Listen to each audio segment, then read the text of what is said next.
Hello everyone. So guys, इस concept series में आप सभी का वेलकम है। और आज ये इम्पोर्टेंट कंसेप्ट हम लोग सीखने वाले हैं सॉइल मैकेनिक्स का, सॉइल एक्सप्लोरेशन। अब यहाँ से बहुत सारे क्वेश्चन छोटे छोटे एग्जामिनेशन में पूछे जाते हैं।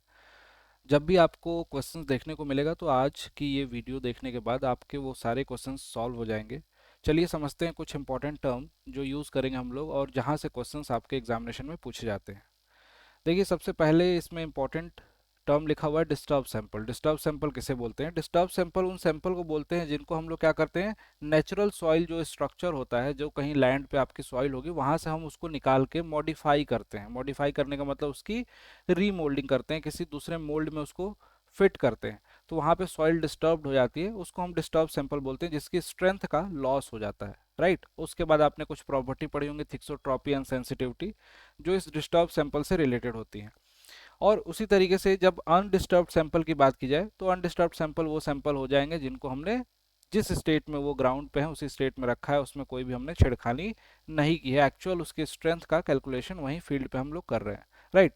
अब यहाँ पे सॉइल की जो कटिंग होती है जिस सैंपलर से, उस सैंपलर के साइज जो आपको दिए रहते हैं एग्जामिनेशन में, उसी से रिलेटेड कुछ क्वेश्चंस पूछे जाते हैं। जैसे कि फॉर एग्जांपल यहाँ पे देख सकते हैं, यहाँ पे देखिए, ये आपके पास एक सैंपलर दिखाई दे रहा है। यहाँ पे इनर डायमीटर D1 है, आउटर डायमीटर D2 है। और ये जो इसमें जिसमें सैंपल कलेक्ट होता है सॉइल का, ये नीचे वाला कटिंग एज है और ऊपर वाला सैंपलिंग ट्यूब है। सैंपलिंग ट्यूब में ये D3 and D4, these are the diameters. अब ये पूरा का पूरा जो दिखाई दे रहा है, this is the proper instrument जिससे हम सॉइल को कट करके निकालते हैं।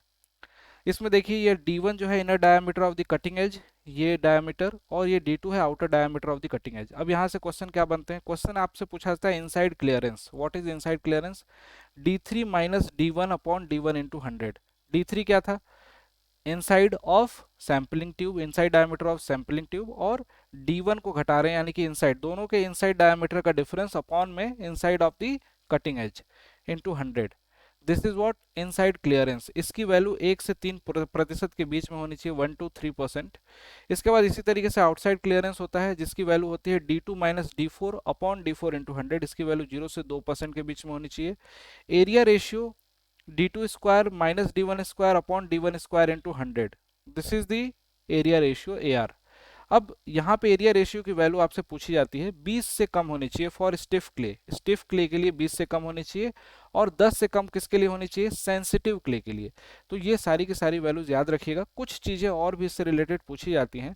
रिकवरी रेशियो पूछा जाता है। देखिए यहाँ पे recovery ratio L upon H होता है, जिसमें L क्या है, H क्या है, ये आपसे पूछा जाता है। L वो लेंथ होती है, the length of the sample before withdrawal. ठीक है, जब सैंपल को हम निकालते नहीं है तो उसकी लेंथ कितनी है। जैसे आपने सॉइल के अंदर पूरे के पूरे सैंपलिंग के लिए आपने कटर को इंसर्ट किया, और उसकी जो लंबाई होगी टोटल, ठीक, उसको L बोला जाएगा।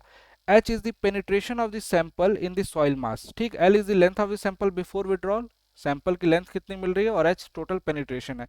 इसका अनुपात, इसका रेशियो, इसको रिकवरी रेशियो बोलते हैं। ऑब्वियस सी बात है कि कितना हमने पेनिट्रेशन किया, उसमें से कितनी डेप्थ तक हमें प्रॉपर सैंपल मिल रहा है। अब इस रिकवरी रेशियो की वैल्यू अगर 1 होती है, ऑब्वियस सी बात है कि जितना हमने पेनिट्रेशन किया उतनी डेप्थ मिल गई, तो इसको गुड रिकवरी बोला जाता है। अगर लेस देन 1 हुई तो ये कंप्रेस्ड, ऑब्वियस सी बात है कि इसकी वैल्यू 1 से कम हो रही है, 1 से कम हो रही है यानी कि कंप्रेस्ड होगी सॉइल। और 1 से ज़्यादा हो रही है मतलब कि जितना हमने इंसर्ट किया उससे ज़्यादा सॉइल हाइट की निकल के आ रही है, मतलब उसके अंदर स्वेलिंग हो गई है, उसका L बढ़ गया है। तो स्वेलिंग, कंप्रेस्ड और गुड रिकवरी, ये 3 कैटेगरी में बांटा गया रिकवरी रेशियो को। आई होप कि आपको ये वीडियो अच्छी लगी होगी। अगर आप भी प्रिपरेशन कर रहे हैं इंजीनियरिंग एग्जाम्स की, तो डेफिनेटली इंजीनियर्स अड्डा के साथ जुड़ के अपने कंसेप्ट को स्ट्रॉन्ग कर सकते हैं। अगर आज की ये वीडियो आपको अच्छी लगी हो तो जरूर आज के इस वीडियो को लाइक करिए। Thank you so much.